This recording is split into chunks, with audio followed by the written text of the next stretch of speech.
We need some theme music for that. Oh, I know. Astrid can sing. Bring out the mic. Oh my gosh. I'm a singer as well, Astrid. I don't know. We didn't. Yes, totally. So, I love it. So I started recording, so I'm actually going to introduce everybody since we're here mingling and kick off this author party. And so I'm just starting from top left, how you guys are showing up on my screen. So Sufit, and I'm looking at your impressive bio here. I'm picking a few things. So Sufit is an author of Step into the Spotlight, a guide to getting noticed. And she has all kinds of really impressive things in her bio. Like she was featured in Forbes and Entrepreneur magazines. She has a background in singer, as television actress, comedian, and she now coaches professionals, entrepreneurs, business owners, authors, speakers, coaches, consultants, and CEOs to catapult their personal brands and themselves into a starring role. She coaches her clients to get seen, get heard, and get noticed. And there's more amazing things in the bio. One thing I will want to highlight is that where I met Sufit is on LinkedIn, where she is the founder and entertainer of the group Step into the Spotlight, and it has 11,700 members, and that is quite impressive, and it's totally engaged and active, which marketing brilliance happening there, super inspiring. You only need 3 more to make it complete, Lainey, Beth, and Madeline. So ask Astrid for the link afterwards. Yes, and I will post it with the video as well for people. So, and you can search Step into the Spotlight in LinkedIn and you will find the group as well. So welcome, Sufit. Super excited to have you in this author play party. Thank you. Play party, I like that. Yes, and the next author, Lainey Smith, you're next on my screen here. So Lainey Smith is a recently retired art therapist turned creativity abundance coach with 7+ years of entrepreneur success, running an expressive art group therapy consulting practice. She's the author of Be Solid Gold, a raw and messy spiritual playbook for transforming your fear and living a life you love. Lainey lives in Phoenix, Arizona with her dog, Maddie, who I got to meet, where she loves to paint, dance, write, and play in nature when she's not traveling and being romanced by her king. Welcome, Lainey. Super happy to have you. I love your queenly attire. You look very much like out of a fairy tale. Thank you. I'm missing my gold tiara. It's there in spirit. Yeah. Awesome. Madeline, you're next on my screen to be introduced. So Madeline is also an author. She has an MA. She helps creative, mission-driven entrepreneurs remember what they are here to say and discover the most compelling, joyful container in which to say it. In her Find Your Golden Thread and book mapping sessions, classes, and retreats, clients and students discover the soul and meaning of their stories so they can then confidently write their books, connect with their tribe, and change the world in their own unique way. Her students describe Madeline as a mix of wordsmith, alchemist, cheerleader, handholder, editor, and intuitive guide. Welcome, Madeline. Super happy to have you with us as well. Thank you, Astrid. So nice to be here and see everybody. Yes, and Madeline has helped me, and welcome Jale, who's just joining us now. Perfect timing. Yes, Madeline has been an editor for my book that's in the making, and I've loved working with Madeline. Super soulful and all about empowerment. So I love that we're all here to bring inspiration to the planet. I'm super, super excited about this conversation. Jolly, I will get to you in a second. I'm introducing Beth, and then I will introduce you as you find your video. There you are. Perfect. Beth, I'm so excited to have you on as well. We just recently met in a book author awakening challenge together, and you have so much magic forming with your book. So about Beth, Beth writes fiction and has 2 romance novels on Amazon, and a 3rd is with an editor. She teaches courses at City College of San Francisco on how to self-publish and speaking creativity. Her current project is a children's holiday fairy tale, which she's about to shop for an editor to publish through traditional channels. Welcome, Beth. Thank Super you. delighted to have you as well. And now Jali, I'm introducing Jali, and then we get this party rolling and playing with our books and inspiring everyone. And greetings to Portugal. Jali is near Porto, Portugal. We're all around the globe now.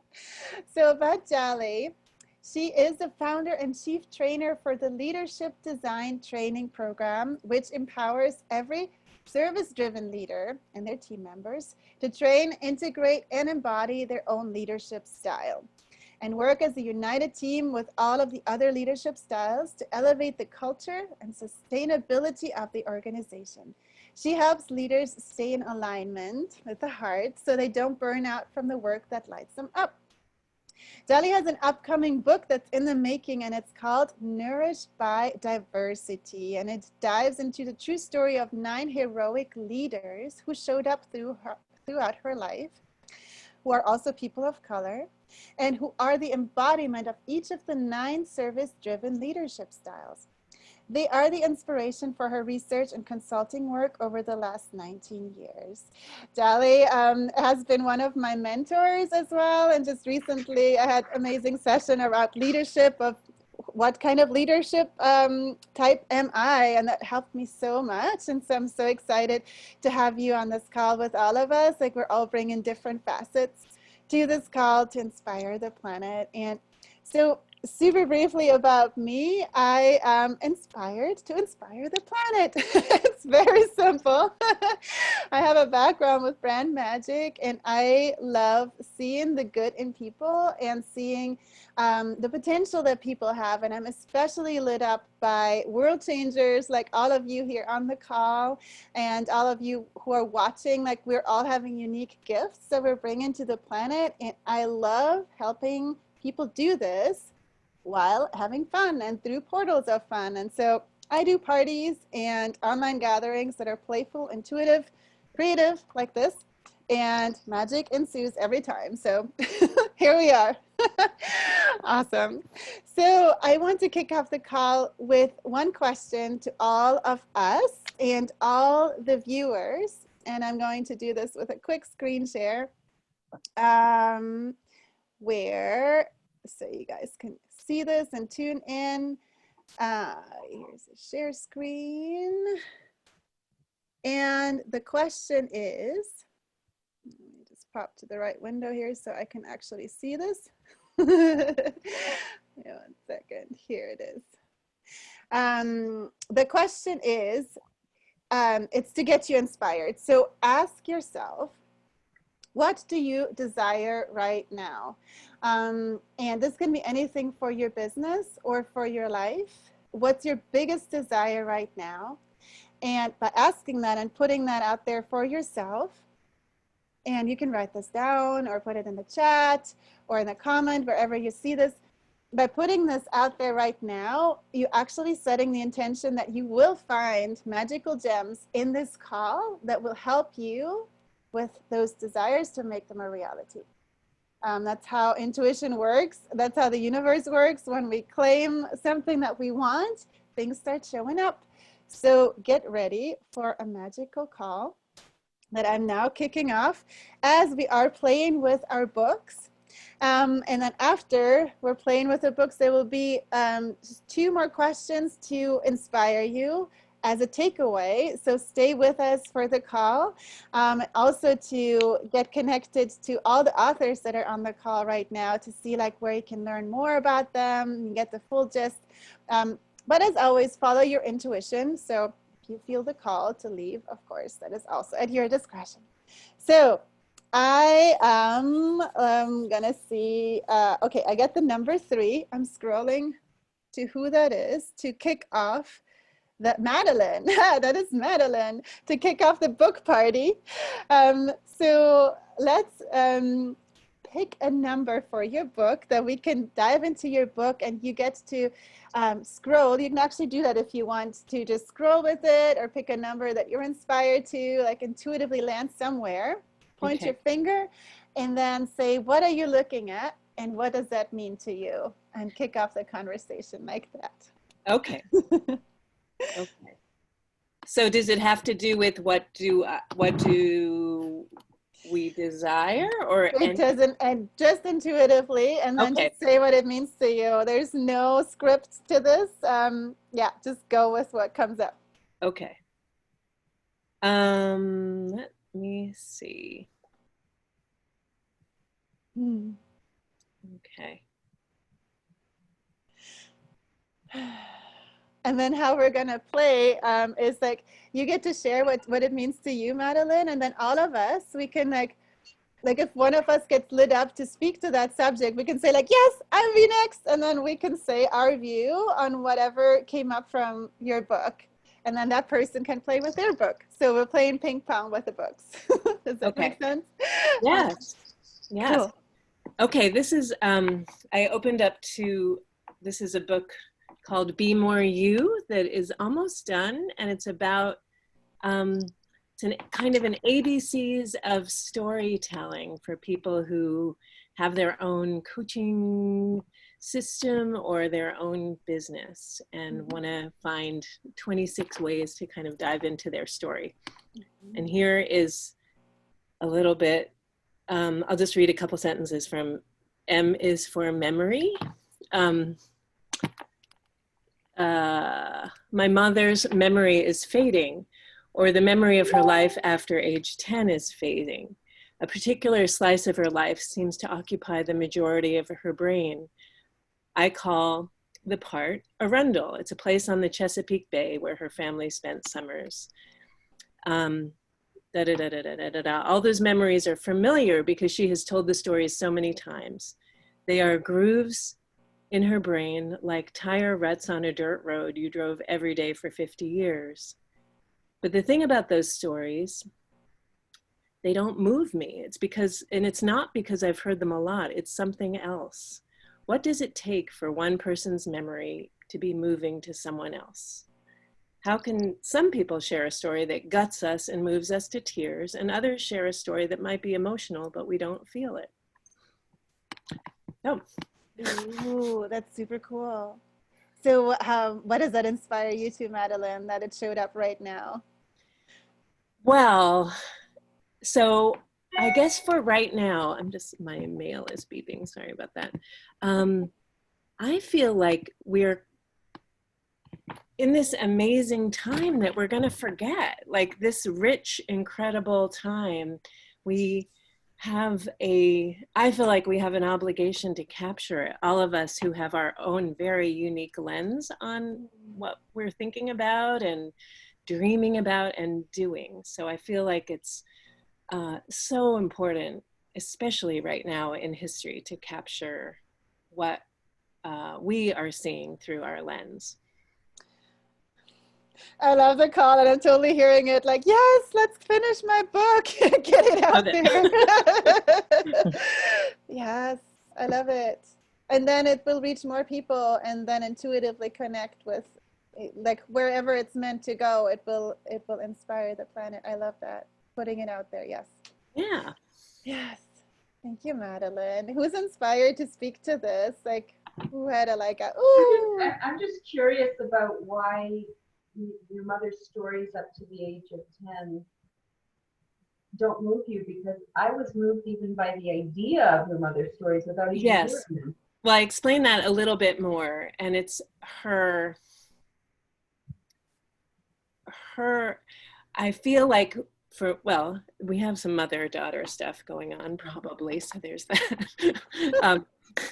And I feel like it's where,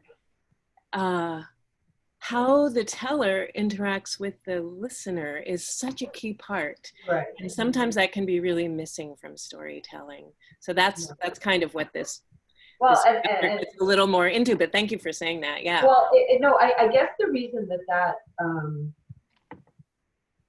grabbed me is because I've been coaching entrepreneurs for almost 20 years to tell their stories. And usually the first place we start is when they were kids. Yeah. And what they did. Like I had a client who grew up on a tomato farm, and she came and she was going to do some boring speech, and she was a kind of a speaker agency, and she was being asked to speak to professional speakers about, you know, the business and whatever, but her speech was seriously boring, and she knew it, so she came to me to kind of spice it up. And I said to her, tell me about when you were a kid. Yeah. And I found out that she grew up on a tomato farm, and she used to help her dad pick tomatoes and bring them to market. And I said, well, why don't we make an analogy between tomatoes and speakers? You know, some are still green, some are not ready for market, and others are ripe and plump and juicy and ready to be taken to market, and others are just plain rotten. Yeah. So when she used that analogy, you know, she had a lineup of people waiting to speak to her when she gave that speech. So for me, the first place is always, you know, when somebody says, I'm boring to you, you're never going to find any color in me. I said, okay, tell me about when you were a kid. Absolutely. You know, tell me about, you know, were you the banker in Monopoly? You know, were you a messy kid and now you're a closet organizer? Were you, you know, I had another client named Heidi who grew up in the Swiss Alps in a 600-year-old farmhouse, right? And again, when I met her, she was just like a graphic design company. You know, they did brochures and business cards and, you know, books and websites and all this, you know, kind of everybody's neighbor does all this stuff too, right? And I said, yeah, well, no wonder, you know, it's challenging marketing. And I said, you know, but the book thing sounds promising to me. Not everybody makes books. So she changed her name to WeMakeBooks.ca. But the interesting part was I said, tell me about your childhood, because again, that's where, you know, you find the story. Did you have a lot of books? And she said, no, I didn't have any books. We had to go down the valley to the village library, and I got my favorite book. And I said, well, wouldn't it be cool if you said your favorite book was Heidi, because your name's Heidi, right? And she said, well, actually it was, you know. So she told this story about how she never had any books, and now she makes books for a living. And again, line up with people waiting to speak to her. So I think that's where the juice is.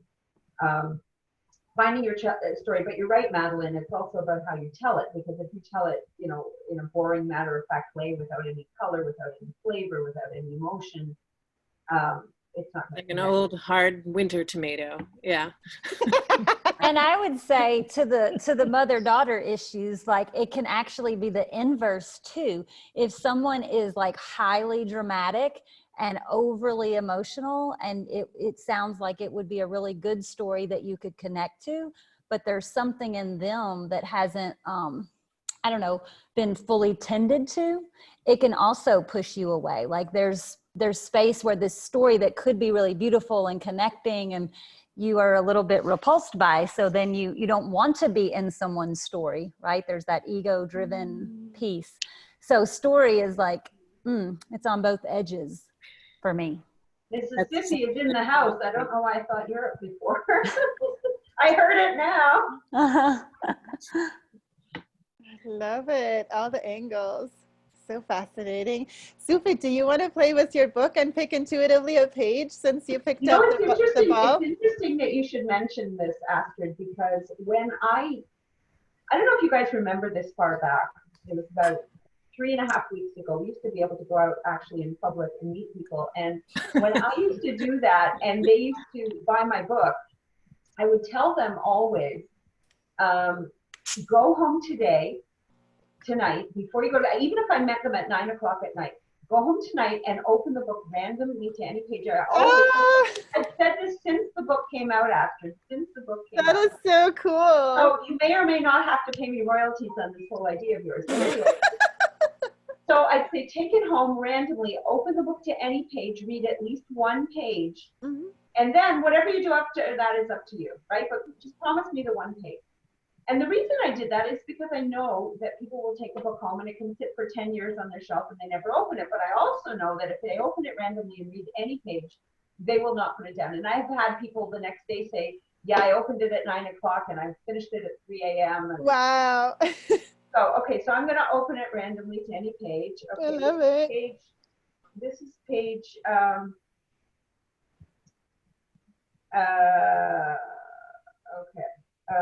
yeah, this is page 109, but I'm not feeling it. So Okay, so on page 56, I said there's no point in fishing with a fishing rod. It's inefficient and unnecessarily painful for the fish. And the idea of that was that you should fish with a net. And I'm talking about, I mean, this is a book about marketing. So I'm talking about, you know, a lot of people go out and they target people. So for example, one of the things I coach people about is how to speak in public, how to get publicity, how to get noticed, how to get known, how to stand out, how to attract. A lot of people, when they're trying to do that, they like, so for example, let's say you're a speaking coach, which is one of the aspects of what I do. They see somebody who speaks really badly and kind of target that person and think, oh, that would make a great client for me. The challenge with that kind of thinking is, I think that person, you know, would make a great client because they suck at speaking, or at least in my view.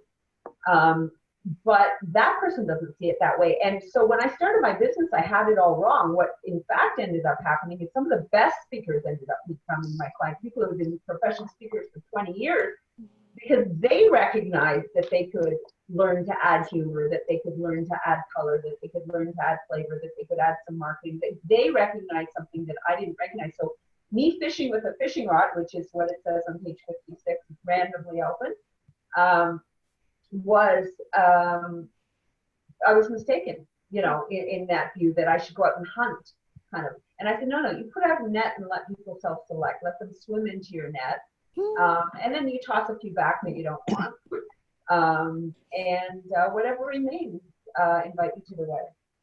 I love that so much that that came up.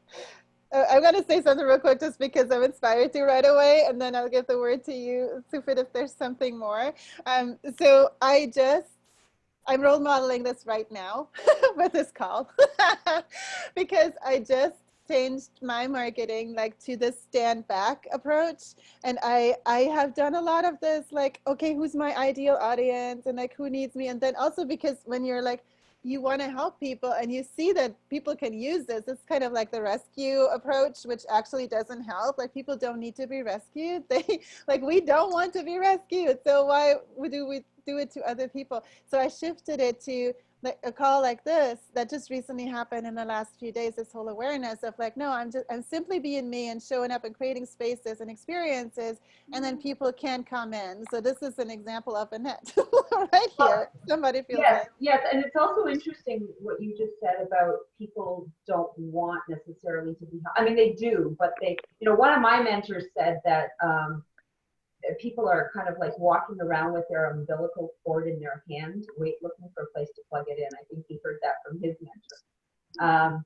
And it's very true, but they want to self-select. They want to select their mentors. They don't want it pushed upon them, which is really challenging for me because as a Jewish daughter of a Jewish mother, it's kind of what we do, giving unsolicited advice, right? And so we see people that, you know, that we think need our advice, we're in, right? And it's very challenging to learn, no, you really have to pull back and do it. Because I even coincidentally have a piece of advice for you, Astrid, and it's killing me not to offer it. But if you beg me, I'll ask you, what is that piece of advice? I would consider offering it, but you have to promise to take it in the spirit in which it's being given, that I think it will really massively help. And you can reject it if you want. I mean, you have the right to be wrong, right? Yeah. So, bring it. I'd love to hear it. I'm all game. and you know, anybody who's on this call who's a certified coach will know that this is not the proper method, but I'm not a certified coach. Only my clients are. So I can say whatever I want and do whatever I want. So here's the thing, Astrid. Until we had this call together, I had only seen a photo of you, the photo that you use, I guess, on LinkedIn or maybe in the promo for this thing, right? That photo gave me an entirely different perception of you than I'm getting from this call. Okay. So the challenge that I would put to you would be to decide which of those you feel best represents you, what we're seeing here today or what you put out in terms of that photo.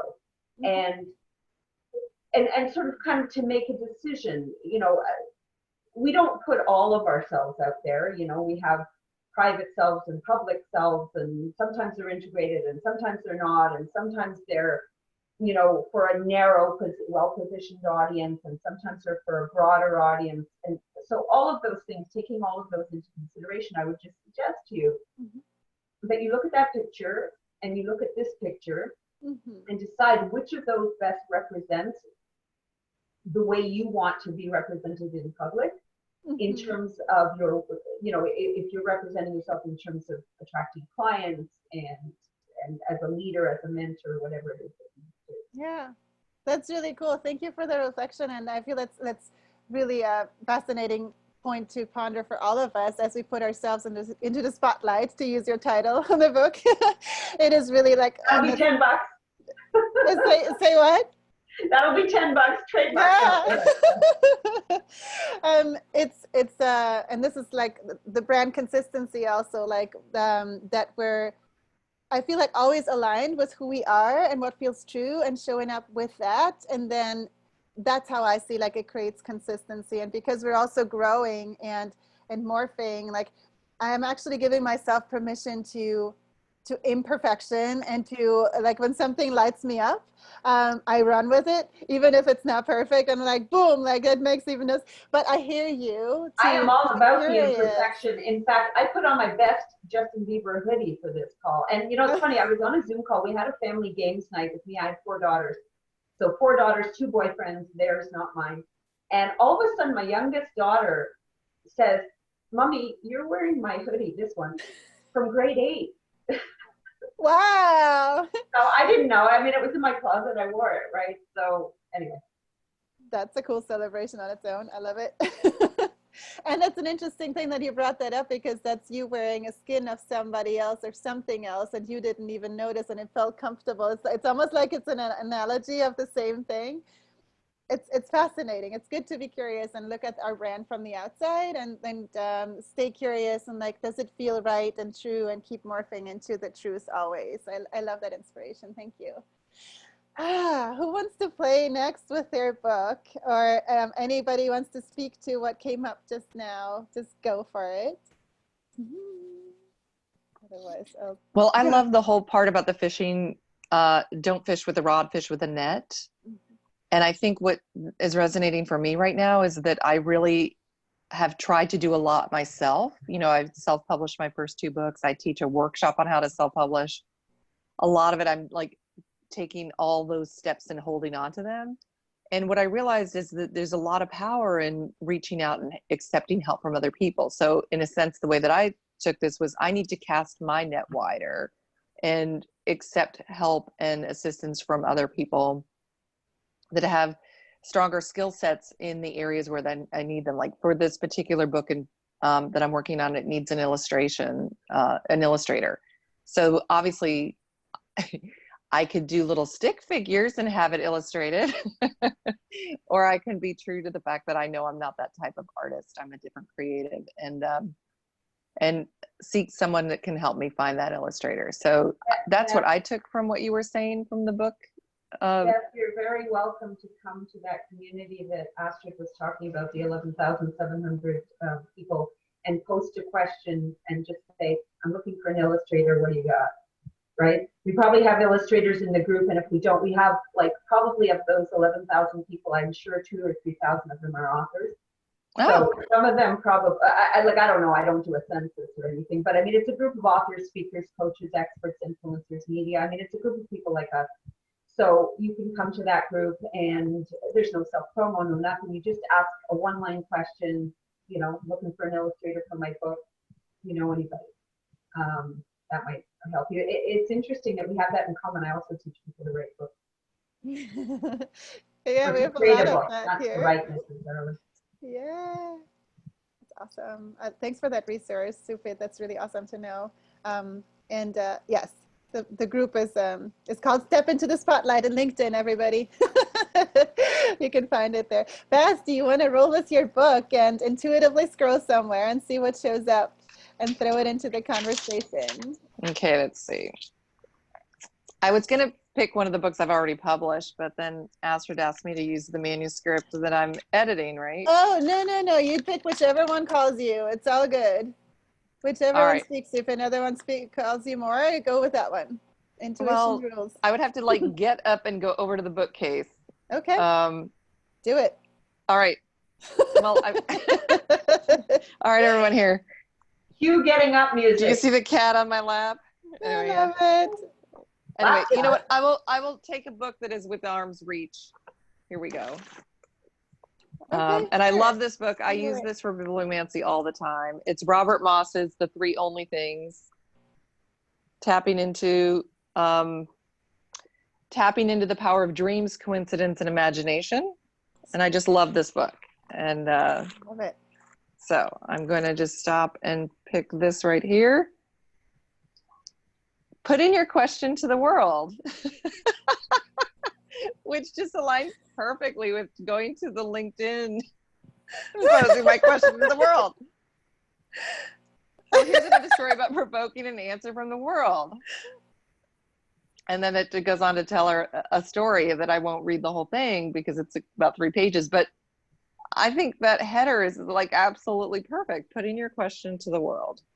Affirmation of what you just got as a resource. It's amazing. Exactly. As I said, I love this book. It's very magical to me, and it brought me to Robert Moss as well. So there you go. So I need to put my question out to the world. Cool. Anything else? Would you like fries with that? I'm sorry? Would you like fries with that? Yeah. Always. I like fries and a shake. You know. Anyway, thank you, everyone. That's really lovely. I think that's really poetic. So perfect. So before we go to a next book author, bibliomancy player who intuitively plays with her book, I want to invite you, Beth, to get up when you're inspired and do grab one of your books because I want to give you the spotlight. So you're not hiding just because it's not an arm's reach. You're getting a book. I will disrupt the cat and get the book. I'll be right back. Yes, do that. And, she's such a sweetheart of a cat. She's a beautiful cat in the sense that I could totally manhandle her and she's like, oh, okay, I'm moving now. All right, awesome. I will return. I love it. So I'm actually getting the inspiration to play with my book in the meantime. And okay, I'm going to switch so I can hear you to the headset. Yeah. Do whatever feels right to you. It's all good. So I have a book, a second book that I just started writing that feels like it's being called right now. And I'm actually going to share a screen share so y'all can see what I'm doing there and a preview and all the things.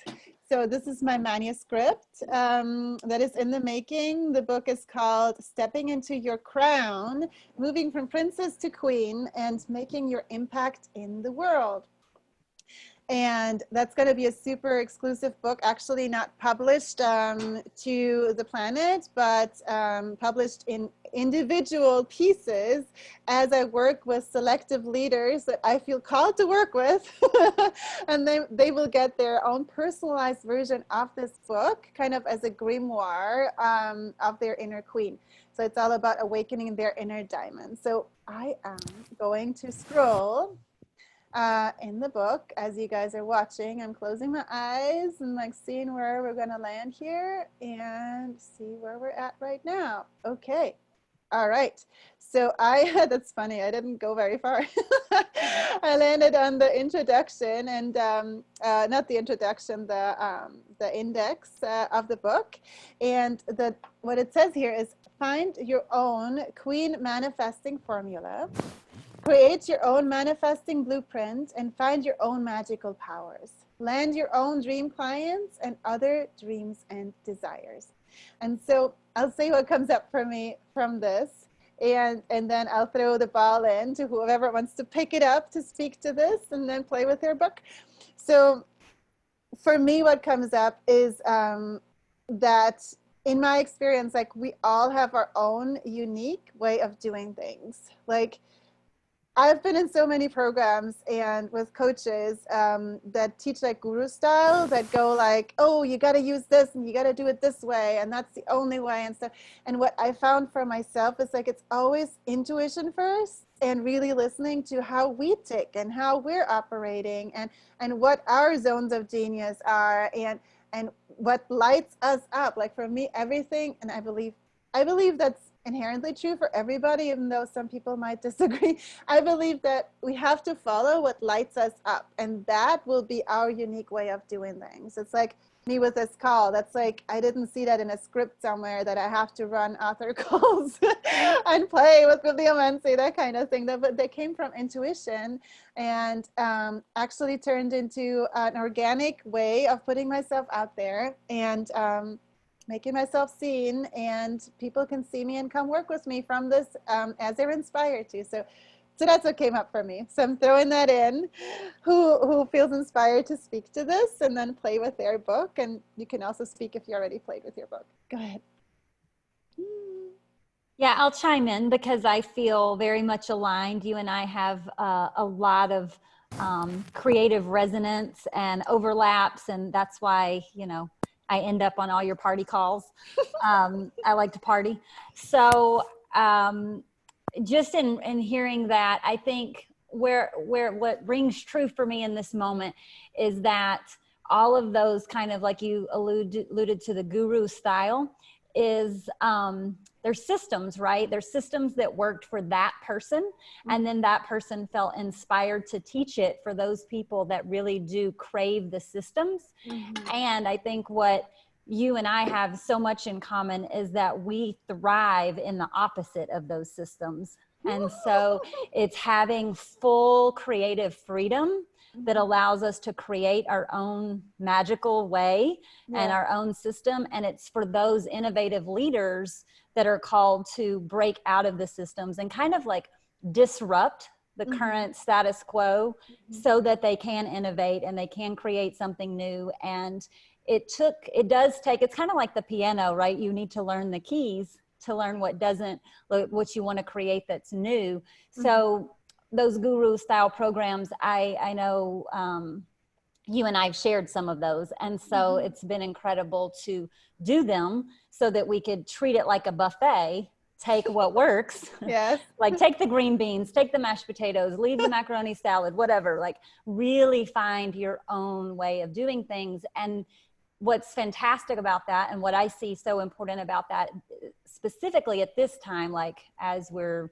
staying at home and facing all of the things that we are in our current reality, is that we need those people that absolutely see that the system wasn't working, but can take the pieces of the system that actually will still allow us to build a foundation, a new foundation, and create that bridge.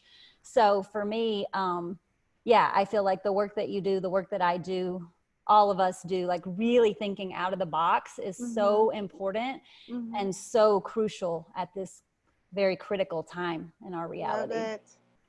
I love it. And I feel it gives us permission to, or like it leads us to really see, and again, what lights us up, because sometimes I've been in systems before that technically worked. And I'm like, yeah, that totally works. But then I wasn't lit up. So it's like for all of us, like to check within ourselves, like, are we actually aligned with doing things a certain way? And so I love that you bring the current COVID situation. Like we're all like being at home. It's like, it gives us this space to think about like, well, like run the screen, the x-ray over our life and our business. And like, is there something that doesn't feel quite right that we want to make more our own?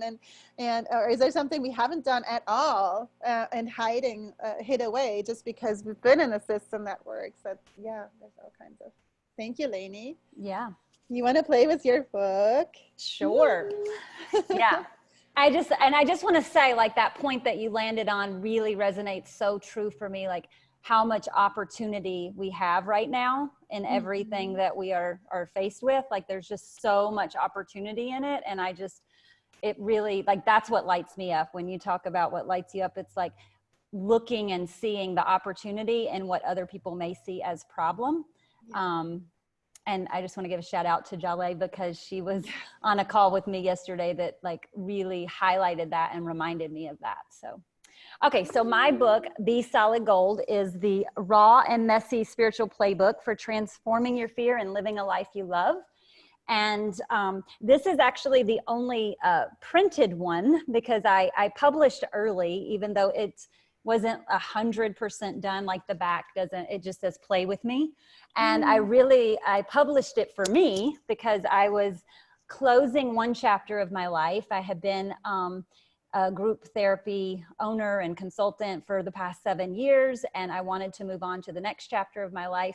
And a big piece of that was capturing all the creative prompts and what would traditionally be called like art therapy activities, but doing it in my own way that can also be used for entrepreneurs and leaders. So it's not just in the realm of therapy.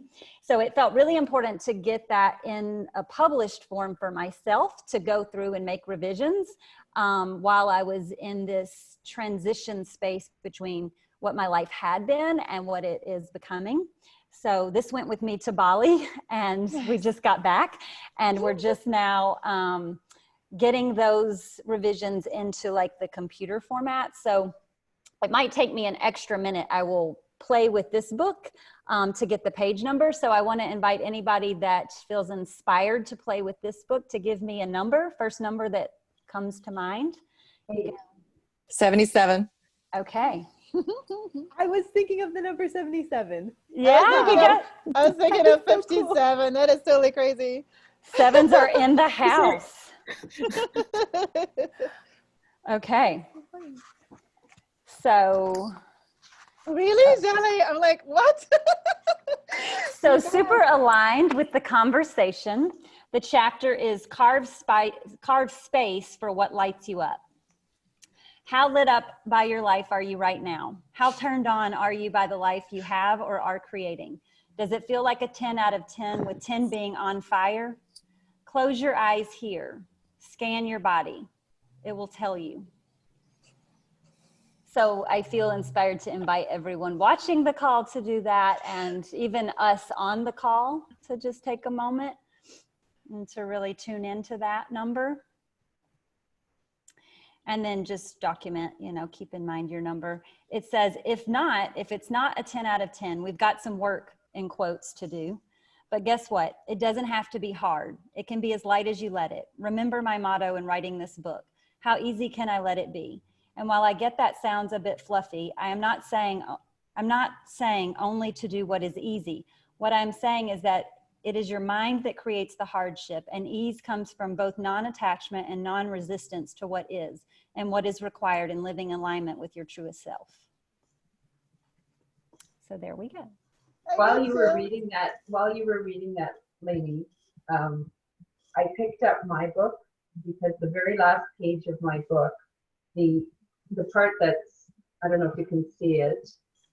Can anyone see that well enough to read it? Oh, If you're not having fun. Yeah. If you're not having fun, forget about it. And the bonus is fun sells. Yeah. Woo. While you were reading that, it just occurred to me, I mean, that is the bottom line of all of this. And, Astrid, you have such a lovely way of expressing that, if you feel like it, because that's not how a lot of us were brought up, and like I was brought up, oldest child of 3 and like responsible and good grades in school and the whole thing, right? And I have 4 daughters, and my second daughter said to me, Mom, let me explain to you the rule of wanu. There's wanu and gunu. If I don't want to, I'm not gonna. And, That's so great. and that's how she lives her life.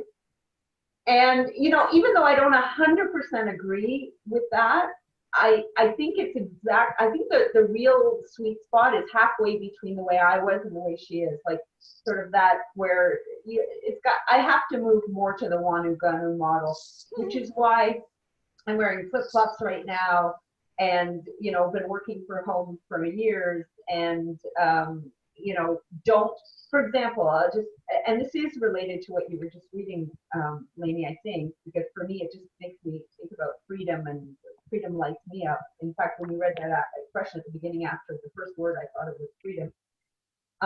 And so over the last many, many years, whenever anybody asked me to do anything, I did commit to Astrid to be on this call today, but only because it's like at a set time and it's with a group of people. But basically out of those, 11,700, I get dozens every single week of people saying, Sophie, can we hop on a call? Can we do this? Can we do that? And I always say, you know what?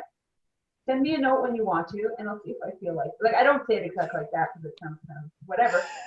But like, for example, if a friend calls me up for lunch and says, do you want to have lunch next Thursday at 1 o'clock? I say, how do I know? Ask me on Thursday. Like how am I, on Monday, you want me to know what I'm going to want to do on Thursday? And it's sort of like, I went from being a lawyer to never being able, I was a litigation lawyer for 10 years. I could never make a lunch date because I might be called to a motion that day or whatever. So I couldn't make the commitment, and now I just don't want to. So I went from, bragging in the first year of my business in 10 months from being fully booked to realizing that I had created my own jail. Mm-hmm. And now I brag that there's white space in my calendar where I can kind of do what I feel like doing. So it's about what lights you up, like you both said, Lainey and Astrid, and what lights me up is the freedom, the fun, and commitment kind of gets in the way of that. Like, don't fence me in. Don't, it's enough, having 4 kids. And let me just tell you a secret about 4 kids. You gotta feed them. And I'm not talking like once a week. I'm talking daily. They want, So at a certain point, once they grow up, like no commitment, no nothing. Like, I'll commit to my clients. I'll commit to speaking engagements. I'll commit to live media interviews. But even if it's a non-live media interview, when somebody asks me, do you want to appear on my podcast? I said, sure, let's go. Now, let's do it. Like, because now I feel like it. I am going to put a little flip side on that coin. I actually have been really embracing scheduled appointments right now because I do live alone and I'm basically at home with a cat. And what I find is by scheduling events on my calendar, I feel like I'm connected with people. And it's a way to connect with people that I haven't needed to feel when I'm able to go freely around in the world. But when I'm shelter in place right now with the coronavirus mandates, I find that scheduling something's actually really helpful for me. It gives me something to focus on. It gives me a way to connect with people. And it's something that provides structure in a life that right now feels like it has no structure at all. Yeah, but I think that's the beautiful point of the reading that I did, and to Astrid's point about there not being like a one way, and exactly, like the systems and that kind of thing. And so what happens is if we've been in one extreme, we tend to need to fly to the other end of the extreme and then make our way to the middle. And and Sufit's example, it's like as an attorney, she was like so structured and so boxed in, and that's how my whole life. I make the joke all the time with my partner that it's like, I remember being in college, I would literally like pencil in my shower. I'd be like 15 minutes for shower, 15 minutes for jog, 15 minutes for. Oh my God. And so in my life, I've flung to the extreme end of the other where I'm like, I love nothing more than white space. Like I love that freedom. And yet, yeah. And at the same time, I was having the conversation this morning with someone about discipline, where at the same time, there is finding the middle ground in that, because, our ego mind can get in there. And like, if you have so much space, like with no structure and just the cat, like you said, Beth, I might not want to get out of my pajamas for however long. Right. And so then having that appointment or having that thing, it's like, I'm just going to go ahead and do it, even if I don't quote unquote feel like it. But you know what, Lainey? I went for a walk this morning about 8 o'clock this morning. Even though I went to bed late last night, and at night I said, well, I don't have to be anywhere in the morning. I can sleep in, right? So it's not. But in the morning, I said, no, it's sunny. I want to get out before all the people get out, whatever. So it's not like that you don't necessarily do things. It's that if it were in my calendar that I had to go for a walk at 8 o'clock, I would dread that walk. Like I would feel like it's something I have to do. Like when I left law, one of the first things I did, I wrote a song called Dancing Barefoot on the Beach. Oh my God, I love it so much. That's the name of the song. Like I just felt like I needed that freedom. I need the aisle seat on the airplane, the aisle seat in the theater, like, because I might want to go. I love it. And I love that you showed up on this call like this, Sufit. Like you're totally role modeling that, because Sufit told me like, I might show up late. And then she's like, I might leave early. Because I don't know if I'm going to feel like it. Yeah, I love it so much. I'm all about that. So permission to do whatever the heck feels right to us. I love it. Thank you. You have a lovely way about you, Astrid. What's that? You have a lovely way about you. Oh, thank you. Thank you. Jale, I want to hear from Jale and your brilliance. And we kind of alluded a little bit to you and your leadership goggles that you have of like seeing the brilliance in people and how they shine their light. Do you want to play with your book, or do you want to speak to anything you've heard so far also? Ooh, yes. Yes, yes. As I was hearing Lainey share, I thank you so much for writing your book. It's a really cool title. I really love the cover. And Astrid's magic. I forgot about that. that makes a lot of sense. That makes a lot of sense. I really love page 77. And thank you, Beth, for saying what I was thinking. And it's interesting. I heard you and Lainey and Astrid, you actually have the same leadership style. It's of humanity and nobility.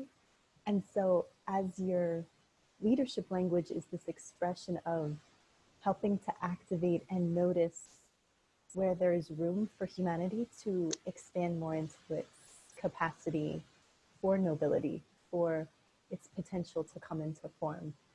And so it makes a lot of sense why you're actually seeing very clearly room for new systems to emerge, or to refine systems that might have some gaps in the road, so to speak, where there's potential potholes for people to sort of fumble and trip over themselves. And I think you're both helping to, just in the way that you can perceive reality through this unique vantage point, you're really able to fill in some of those potholes so that the path can be a bit smoother. It can still be difficult and still have curves and wind around a little bit, but the path is smoother because you see where those potential potholes are, and you help to proactively fill them in for the for everyone's vehicle to have a safer journey along their path for development and their capacity building themselves. So I heard that very clearly in both of your sharings. So thank you so for that. much. That's really magical nugget right there. Thank you, Jale. You're welcome. And by the way, quickly before you go on, Jale, like I just want to say that I just had a leadership assessment with Jale and a few coaching sessions, and it felt so magical for me to get, like I was speaking with you earlier, Lainey. It's like when we get mirrored to ourselves, like what we kind of deeply know, but not clearly. And we, like Jale, you have a way of words, of magical words, and pinpointing like, yeah, this is you and this is you, and it felt so good and like felt like more solid. It's almost like it's like, whoa, it's like landing. Oh my gosh, it felt so magical. Thank you. So yeah, go on. Thank you. Oh, you're so welcome. Thank you for saying that. It's my pleasure, for sure. I want to say so much, but maybe I scrolled randomly to a page, Yes, so I would be ready. Yes. And I want to make sure other people have time to chat. Yes, let's do that. And we're going to go a little bit over, it looks like, because I still want to hear from Beth, but anybody is free to leave if you have to complete the call in an hour, because I know I said 60 minutes, and I'm going to roll with it and going a little bit over. Go ahead, Johnny. Thanks. I'll just read a really short passage, and it's basically, I'm in my book. I talk about 9 different real life people, like stories of 9 very special souls in my life, and one of them had this is very gifted speaker. She's originally from Ethiopia. She lived all over the world. She was this really amazing diversity consultant and phenomenal person, a very special soul in my heart. And she entered my life in a very interesting time. I was just my 3rd year of university in Philadelphia. And she had just gotten this huge promotion, and she started inviting me to her house on the weekends to help her organize her correspondence. And I don't know why she was like seeing that I could help her with so many things, because I thought I just had her on this like huge pedestal. I just think she's phenomenal. And I was a very soft-spoken, I mean, I still am, but 20 something years ago, I was much more quiet and an excellent listener, but she noticed something in me. So this is just a little bit about what she said. Regarding your voice, you said that your voice can be a great gift, but it's also, you've had experiences where it feels like a beast, where people don't understand or misunderstand you. I feel like when a lion roars with other lions, it does not sound like beasts. It does not sound dangerous. It does not sound harmful. But actually the roar can be peaceful and clear and very well understood, because all of the lions speak that language. They are offering majesty to each other. They are offering connection, the gift of understanding. So to have a voice as grand as yours is powerful, and it's being shared because you are finding your tribe of lions who feel love for your voice. It's a majestic kind of communication that's transmitting majesty and nobility through an audio medium of spoken words and language. If there's ever anyone that misinterprets, misunderstands, or doubts your intentional heart, what you're saying through your vantage point, it's not that you are saying something harmful. They just may not speak the language of grandeur. You may not speak your lion language. So you speak the dialect of majesty. You are fluent in it. Because you're fluent, you will find other people who also understand this natural mother tongue you have. That That is was so so empowering. beautiful. Yes. Gorgeous. Oh my gosh, that is such a gem for everybody watching, because I know we all go through that at some point, finding our voice and like finding our tribe, and like such a beautiful confirmation. Like, keep going, find your lion. I love it. Thank you, Jolly. Thank you. And thank you to Becky for seeing something in our voices. Yeah. Yeah. Was there something you wanted to add to that, Jolly, before we hop for Beth for a magic book closure play moment? Just that I think each of you has a really beautiful leadership language, and it's the language that you express the truth of your vantage point and how you see reality. So it's a sacred way of communicating. And yeah, I feel a lot of gratitude for each of your leadership languages. So thank you for being fluent in your dialect Oh wow, that's so that you convey. Thank you, Jolly. Yeah, I'm very curious about that. I'm not familiar with the 9 different leadership styles, so I'll have to figure out which one I am and go from there. Yes, Jolly, do you want to say real quick where people can find out more about you, and like, because you have a quiz online, and like, Yeah, sure. do Is the that link okay? sharing real quick for everybody. Go ahead, Jolly. Thank What, you. I'll just Where put can the they link, find out? yeah, I'll in the put chat. it in Is the that okay? replay as well. Yes, for sure. So it's So, leadyourdesign.com. That is Jolly's space. She actually has a quiz there, a leadership, or do you send that? People ask for it, and then no, you do actually, an the assessment? buttons, no buttons right there. So it takes you right Okay. to the assessment and Yeah, super powerful. a call out. Thank you for that. I really appreciate it. Thank you. My Yeah. pleasure. Yes, yes, yes. And if anybody has a link right now already, because I know we're at the hour and some people might have to pop up, like Sufit, if you want to pop a link in the chat, or Madeline, or Lainey. For me, it's my name, astridmueller.com. Anybody wants to go deeper, hear more, or become an author, spotlight in another one of my magical play party calls. You can find my contact info there.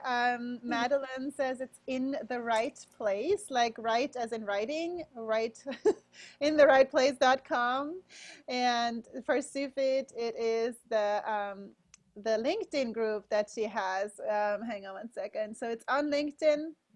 I'll say 2 things. The step into the Spotlight group on LinkedIn, which is amazing, with the 11,700 members, coaches, leaders around the world, super active group, really awesome.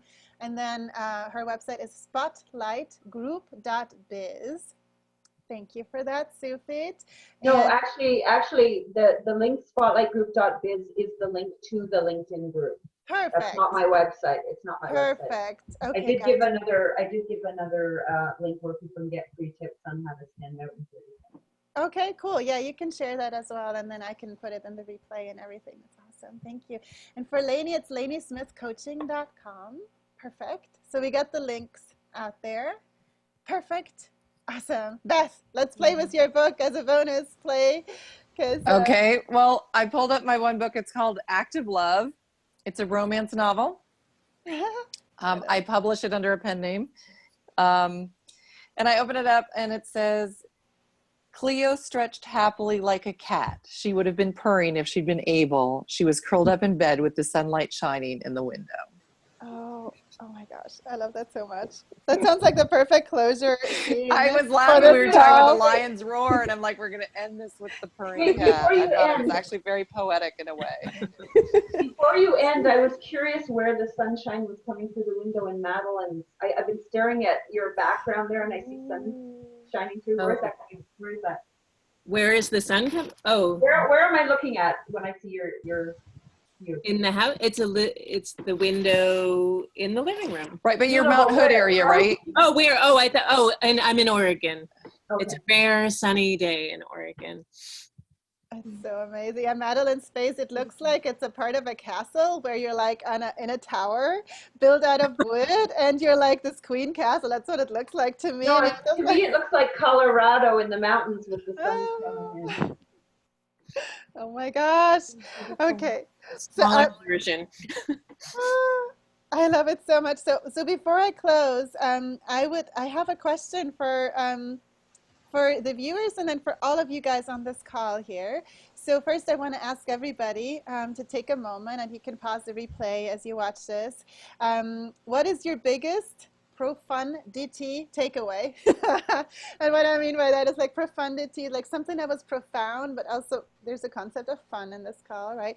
So what is your biggest takeaway and inspiration that you got for yourself from this call? And take a moment to journal that. And also ask yourself, once you let that sink in, like, is there an inspired action that is calling you right now? So that's for you to really benefit of this call, to give your moment of presence, to be with that for yourself. So now I have a question for all of you guys before we hop off. I would love to hear from you about this call.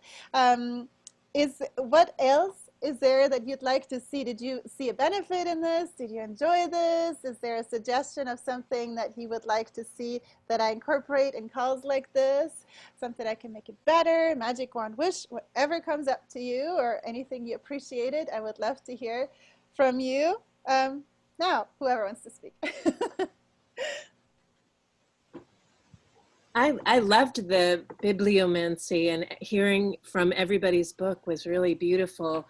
And to me, it felt like the net was a great way to start, because we're all just kind of weaving a net out of all these things: our voice, our insights, what lights us up. And maybe it's not even a net. I was just starting to think, maybe we don't have to catch anything. Maybe it's just a cloak, a beautiful cloak that we're weaving. But yeah, I really loved this format though, Astrid. It was very fun. Awesome.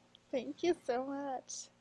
Yeah, and I would just add on to that it's just a great reinforcement that there's synchronicities in the world, and magic, and information you need comes to you when you need it. And I feel like I got so many gems around, when I said, what's my next action? I'm going to go absolutely figure out my leadership style. I am thinking about, stepping into the spotlight. I'm going to look for the book and look at that group of 11,000 people to kind of put out a question. Mm-hmm. So I feel like everything really intertwined beautifully, like kind of even just those last two pieces, we're talking about the lion roar and then this cat purring and contentment. I mean, it just, to me, it's such a great So cool. juxtaposition along this whole call where everything sort of wove in, like as Madeline's saying, with this net, and we're kind of creating this net together, and it's really magical and powerful. So I really wanted to say thank you for that. You're very welcome. Always magic. I love how intuition showed up in the call, and how like this call is like evidence that there's magic everywhere, and that when we make an ask, that we get answers. And I love how it showed up like in directly, like as we play ping pong. It's like I said something and Lainey had the same quote in the book, and then like the cat and the lion and the light and like the Madeline's light and all the things. It's like it's been super magical. Always. Thank you. Anybody else? Any wishes too? I'm open for any feedback and desires. I just had three quick observations. Number one, I don't know if it's because I'm a visual person, but I just love the Brady Bunch look of this thing. Like, my eyes have been feasting on the colors and the just I don't know. For me, visually, that's fun. Number two, it was a pleasure for me to really get to know on a deeper level one of the members of my group, so only 11,699 to go. The third thing is something I just noticed in the last few seconds, which is that Astrid, you are on a rocking chair, rocking. And yes. I did not notice that the whole call until the last few seconds. And it's so nice. It's like a swing. Like I love, back porch swings and rocking chairs. It makes me not exactly envious, but makes me want to start. That's so great. Love it. Thanks. And you have a great energy, Astrid. So thank you for you. bringing it to us. You're very welcome. Thank you for that feedback. Anybody else? Any desires? Go ahead, Lainey. Yeah, I was just going to say, I mean, everybody's already highlighted all the magic here. So as far as expanding it, I see so much opportunity, just knowing how both you and I play with creative prompts, that I know you wanted to keep this probably on the hour, but there's so much space to expand where it can be a play shop. And like with your book and with my book, there's creativity prompts infused all throughout the book. So imagine how much fun it would be to have the play tools at our side and letting everyone dive deeper. Oh my gosh, we're going to do a next one, Lainey. I love it. And I love that you said the suggestion. And this is like, again, for any of you watching a replay, if you feel the call to be a guest, to be part of something like this, if you feel the call to connect with me or anyone here on this call, connect, because I'm creating these calls because I love bringing people together. And I know when we connect and are open to getting the right resources and the right heart connections, magic unfolds. So follow that call as you're watching the replay. Reach out to any of us here on this call. Jale, did you also have anything that came to you? You can sense it. You're so good at reading me. I just wanted to say thank you, Astrid, for hosting and inviting such a dynamic, thoughtful and joyful, but very deep experience that I think is just naturally you have these capacities very naturally, and it's so beautiful to watch you getting to polish them and reflect them. And I love how you create an environment, and actually you're infusing into the culture around you, where each person's voice has space to be honored and encouraged and celebrated, and in whatever way it comes through naturally for that person. There's a lot of genuine encouragement, and it's a very nourishing type of environment that you're infusing people's world. So thank you for that. And thank you for the inspiration for the call too. You helped me get a small framework piece, and asking the question at the end that I didn't even think about. You gave me that inspiration, so thank you. My pleasure. My pleasure. For all the magic. Awesome. I've really heard everybody as a closing statement. Is there any last piece that came through? Somebody's like, oh my gosh, I haven't spoken with this piece. speak now or be silent forever. I'm just kidding. Ooh, we're complete. I love it. Just smiles. Thank you. Awesome. Thank you you, all so Astrid. much. I appreciate your time. This was so magical. I will share the link with all of you. Share as inspired. And if you know anybody else that you would love to introduce me to, I would love to meet them. And creating more magic on the planet for everyone. Thank you, Astrid. So much, Astrid. Woo! Thank So you. excited. This is Thank amazing. you. Bye. Bye-bye. Bye. Thank you.